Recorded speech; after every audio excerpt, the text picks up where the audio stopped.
Now, we've talked about this in our show many, many times, because not only are these banks now too big to fail, they're also too big to prosecute.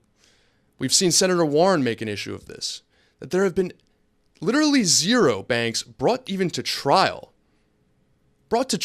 by federal prosecutors. She grilled them on it, and they had no idea.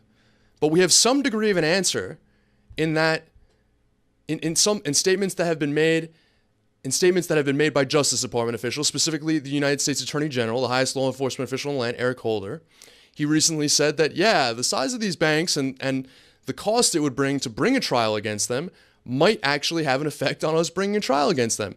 Of course, the Assistant Attorney General, Lanny Brewer, who recently stepped down, it was discovered in Frontline that he had said back in 2009 that they weren't bringing criminal cases against them because they were afraid that they would jeopardize jobs and the economic recovery. Well, if you have a situation where there's a part of your economy that is so large and so important to your economy that you literally are afraid to take them on for causing job losses, then it's basically a license for lawlessness.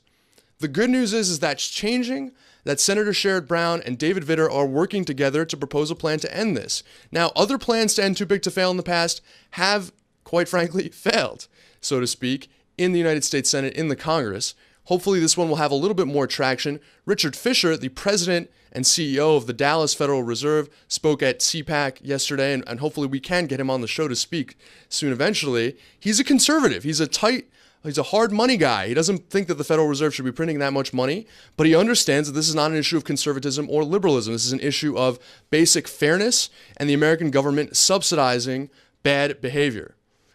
And so he also has come out very strongly in favor of some kind of a conservative plan to end too big to fail, to say that banks need to solve their own risks and establish their own funds to bail themselves out if they are going to take those risks.